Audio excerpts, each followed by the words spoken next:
உலகெங்கிலும் நடக்கும் முக்கிய நிகழ்வுகளை குறுஞ்செய்தி வடிவத்தில் தெரிந்து கொள்ள ஆதன் செயலியை டவுன்லோட் செய்யுங்கள். ஆதன் செயலியை டவுன்லோட் செய்ய டிஸ்கிரிப்ஷனில் உள்ள லிங்கை கிளிக் செய்யவும். ஜின் வந்து குரான்ல தான் இருக்கு, இவர் குரானை படிச்சிருக்காரா அப்படின்ட்டு உங்களை பார்த்து ஒருத்தர் கமெண்ட் பண்ணியிருந்தாரு. இது ஜின்ன்றது முஸ்லீம் மதத்துல மட்டும் கிடையாது. இது வரைக்கும் ஜின்ன நம்பி வந்தவங்க ஓஹோன்னு தான் வாய்ந்து இருக்கிறாங்க. அப்படி யாராவது பாதிக்கப்பட்டிருந்தா கண்டிப்பா இந்த இடத்துல நான் சவாலா ஏத்துக்கிறேன். ஜின்னுடைய வழிபாடு அப்படிங்கிறது எப்படி இருக்கும் சார்? நீங்க மனசார வழிபட்டாவே போறோம். இது கொடுக்கணும் அது கொடுக்கணும்ன்றதெல்லாம் கிடையாது. அது ஜின்னுக்குமே கோவில்கள் அப்படிங்கிறது இருக்கா? ஜின்னு இருக்கிற இடத்துல தான் இப்ப நம்மளே வீடு கட்டிட்டு வாழறோம். யாருக்கும் எந்த தீங்கும் அது செய்தது கிடையாது. ஜாதகத்துல ஏதாவது ஒரு பிரச்சனைகள் இருக்கு அப்படிங்கிற பட்சத்துல உங்ககிட்ட வந்தா தீர்வு அப்படிங்கிறது எப்படி இருக்கும்? என்கிட்ட வந்தா அது எவ்வளவு பெரிய பிரச்சனையா இருந்தாலும் சரி, இடத்துக்கு வெளியே அவங்க என் வாசப்படி தாண்டும் போதே அது தலைக்கெல்லாம் மாற்றி அனுப்பிடுவேன்.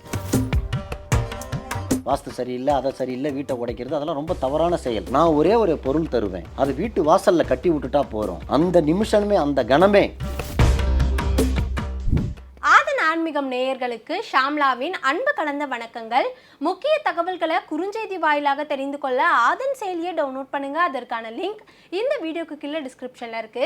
நம்ம ஆதன் ஆன்மீகத்துல ஆன்மீகம் சம்பந்தப்பட்ட பல கேள்விகளுக்குமே தினந்தோறும் ஒவ்வொரு வகைகளில் பதில்களை பார்த்துக்கிட்டுருக்கோம்.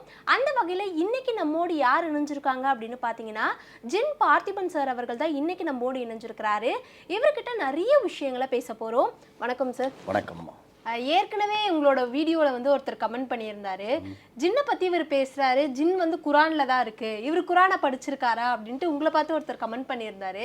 அதுக்கான பதில் அப்படின்னா என்னவா இருக்கும் சார்? ஜின்ன்றது முஸ்லீம் மதத்தில் மட்டும் கிடையாது. இந்துக்கள் அதை பூதம்னு சொல்லுவாங்க, கிறிஸ்துவர்கள் ஜீனின்னு சொல்லுவாங்க, முஸ்லீம் மதத்தில் ஜின்னுன்னு சொல்கிறாங்க. புரியுதுங்களா? மதத்துக்கு ஒன்று உண்டு. இதே மகேந்திர ஜின்னுன்னு இருக்குது இந்துக்களில். சரிங்களா? ஜின்னுன்றது எல்லாருக்கும் பொதுவு தான். இவங்களுக்கு தான் சொந்தம், அவனுங்களுக்கு தான் சொந்தம்ன்றது எல்லாம் இது கிடையாது. அப்படின்னா உண்மையான ஒரு முஸ்லீமு ஜின்னை பற்றி பேசவே கூடாது, ஜின்னை வழிபடவே கூடாது. அதை பேசுகிறாங்களே, அப்போ அவங்க உண்மையாலுமே இருக்கலாமா முஸ்லீமா? அது தவறான வார்த்தை. ஏன்னா அந்த தவறான பதிவு அவங்களுக்கு ஜின்னுக்கு என்ன சம்மந்தம் இருக்குது?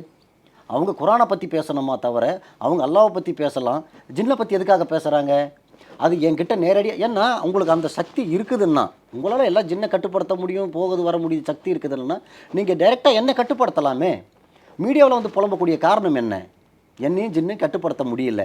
உங்ககிட்ட சக்தி இல்லாததால் இங்கே உட்காந்து அழுதுகிட்டு இதுக்கு கெட்டது செய்யும் அது கெட்டது செய்யும்னு சொல்லாதீங்க. யாருக்கு கெட்டது செய்யணும் எனக்கு ஒரு ஆளை காட்டுங்க. சரிங்களா? நான் அப்போ ஒத்துக்கிறேன். இது ஜின்னு தவறு செய்யுதுன்னு. யாருக்கும் இது வரைக்கும் எந்த தீங்கு செய்தது கிடையாது.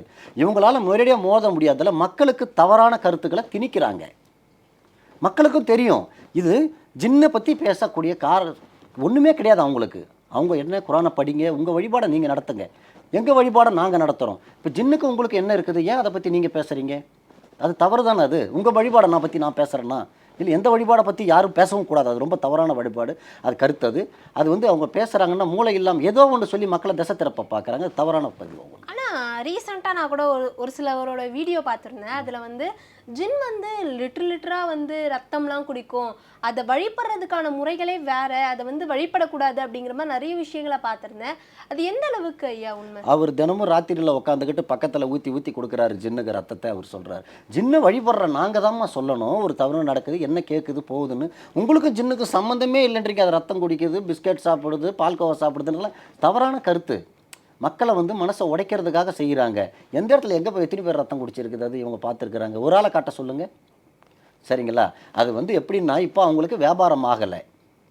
வியாபாரம் போனி இல்லாதால் என்ன பண்ணுறாங்க, எதை என்னன்னு பார்க்குறாங்க. தன்னை பற்றி இப்போ அவங்கள பற்றி பேசக்கூட நேரம் இல்லை, மறந்து போச்சு. இப்போ அவங்க யாருன்னு அவங்களுக்கே தெரியல.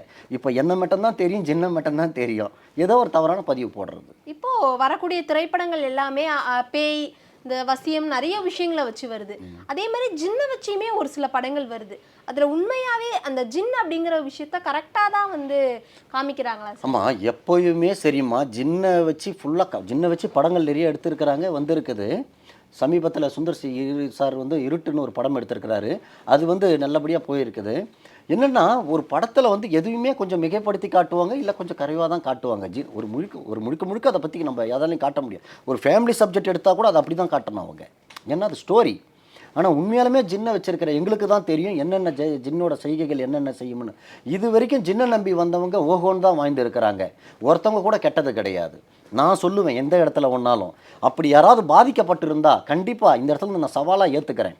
இப்போ சொல்கிறானுங்க இல்லையா, ரத்தம் குடிக்குது, அது குடிக்குது, இது குடிக்குதுன்னு. இந்த இடத்துல இவங்களை அழிச்சு இருக்குது, இந்த இடத்துல இவங்களை பாதிக்கப்பட்டிருக்கிறாங்கன்னு என்கிட்ட யாராவது வர சொல்லுங்க.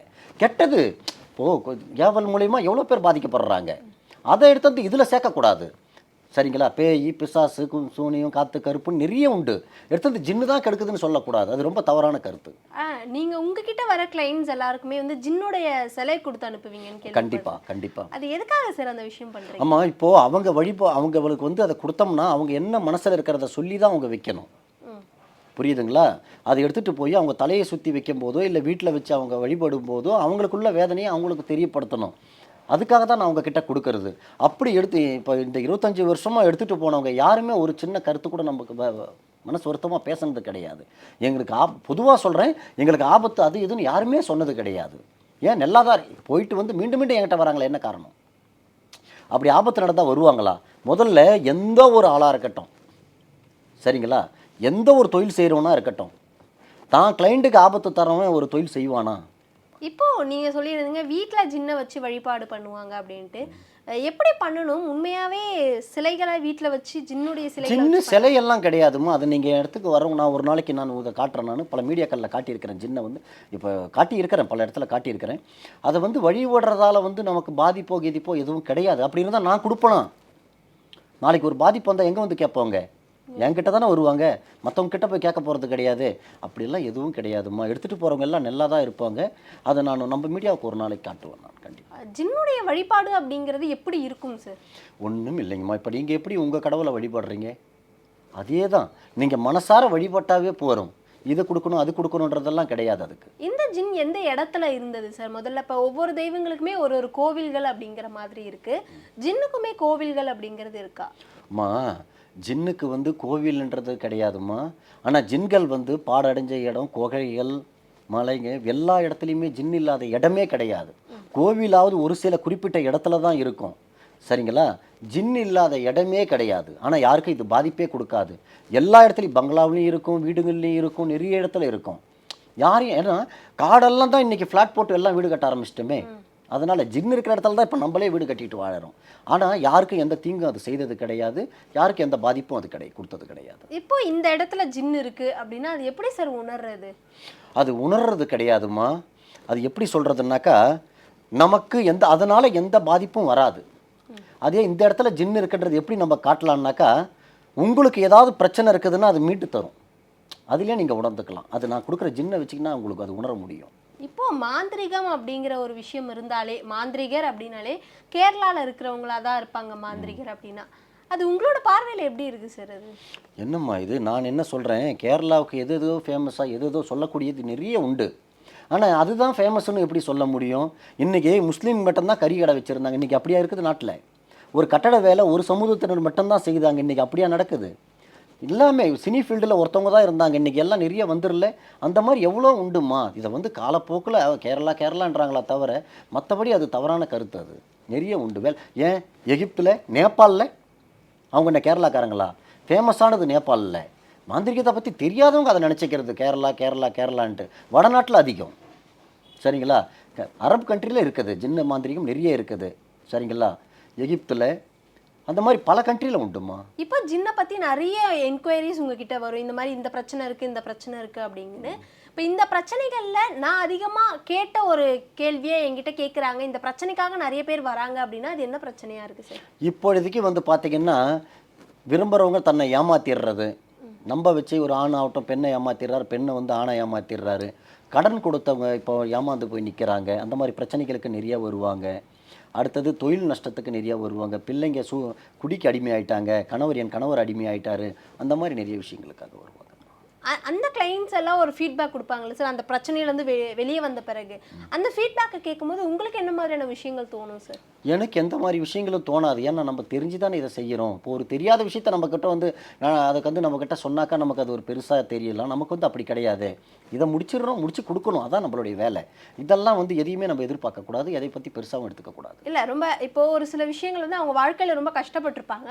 அதனால தான் உங்களை தேடி வராங்க. இப்போ அந்த பிரச்சனை வந்து அந்த பிரச்சனையிலேருந்து உங்களால வெளிவந்தாங்க அப்படிங்கிற பட்சத்தில் அவங்க ஒரு சில பேர் சிரிச்சுக்கிட்டு சொல்லுவாங்க, சில பேர் அழுதுகிட்டு சொல்லுவாங்க.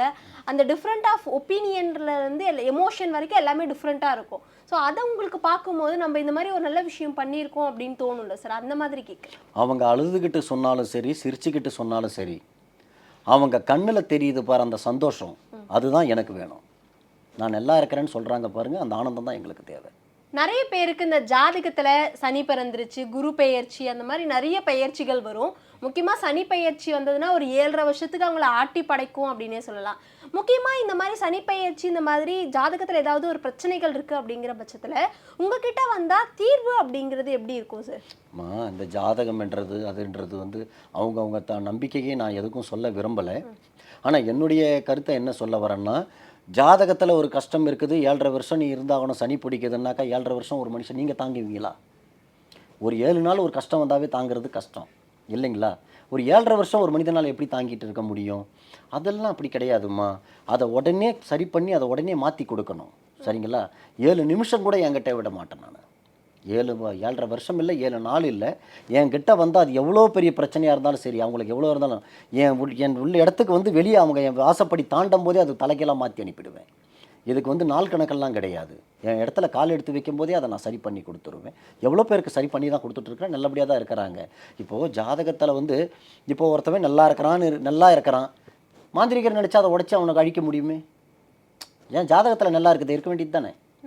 ஒரு தொழில் நஷ்டம் ஏற்படுத்துகிறோம், ஒரு பெரிய பெரிய தொல்லைகளை கொடுத்து கை கால் செயலை இருக்க செய்கிறோம், எல்லாமே செய்கிறோம். அப்படின்னும் போது ஜாதகத்துக்கு என்ன பவர் உண்டு? சரிங்களா? நம்ம கையில் தான் இருக்குது, எதையும் மாற்றலாம் தலைகையில். சரிங்களா? இப்போ ஒருத்தவங்க வந்து ஒரு வீடு கட்டி அவங்களுக்கு பிடிச்ச வகையில் தான் அந்த வீடெல்லாம் கட்டி குடியேறி இருப்பாங்க. ஆனால் அந்த வீட்டில் தொடர்ந்து பல அசம்பாவிதங்கள் நடந்துட்டு இருக்கும். காரணம் வந்து அந்த வீட்டில் வாஸ்து சரியில்லை, அதனால தான் வந்து அந்த பிரச்சனைகள்லாம் வந்துக்கிட்டே இருக்குது. இதை மாற்றுங்க, அதை மாற்றுங்க, வீடு கட்டினதே தப்பு, இடிச்சிருங்கன்னு நிறைய பேர் சொல்கிறத கேள்விப்பட்டிருக்கோம் சார். ஆனால் அவங்களுக்கான தீர்வு அப்படிங்கிறது எந்த இடத்துல அமையும் சார்? தவறு இல்லைம்மா, அவங்க சொல்கிறது தப்பு இல்லை. வாஸ்து சரியில்லை, வீட்டை இடிச்சிருங்க. அவன் எங்கெங்கே கடன் வாங்கி கட்டினான், எங்கெங்கே வந்து கஷ்டப்பட்டு கட்டுறான்னு அது மற்றவங்களுக்கு தெரியுமா?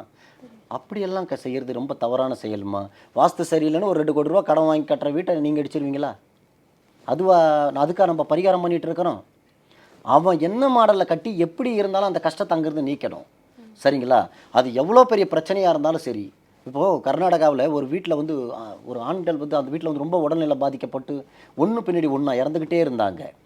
அதுக்காக வாஸ்து சரியில்லைன்னு வீட்டை மாற்றிட முடியுமா? வீட்டடிக்க முடியுமா? இல்லை அந்த வீட்டை திடீர்னு ஒரு நினைக்கும் போது நம்ம நினச்ச வேலைக்கு அதை வித்துற முடியுமா? அது யாருக்குமே எல்லாருக்குமே சிந்திக்கக்கூடிய ஒன்று. அப்படியெல்லாம் கிடையாதுமா. வாஸ்து சரியில்லை, அதை சரியில்லை, வீட்டை உடைக்கிறது அதெல்லாம் ரொம்ப தவறான செயல். நான் ஒரே ஒரு பொருள் தருவேன், அது வீட்டு வாசலில் கட்டி விட்டுட்டா போகிறோம். அந்த நிமிஷமே, அந்த கணமே, 10 நாள் 15 நாள்ன்றதெல்லாம் கிடையாது. என்கிட்ட வர்ற கேஸ் அத்தனையுமே சரி, அந்த நொடியே அந்த நிமிஷமே தான். சரிங்களா? அந்த வீட்டில் வேறு ஏதாவது பிரச்சனை வந்தால் என்னையே வந்து கேட்கட்டும், நான் பதில் சொல்லிக்குவேன். கண்டிப்பாக சார். நிறைய விஷயங்களை வந்து இந்த மாதிரியும் இருக்குது. கண்டிப்பாக இந்த சோஷியல் மீடியாஸில் வர்றதையாக இருக்கட்டும், ஒருத்தவங்க சொல்கிறாங்கன்னா அதை அப்படியே பிளைண்டாக நம்பிடாதீங்க.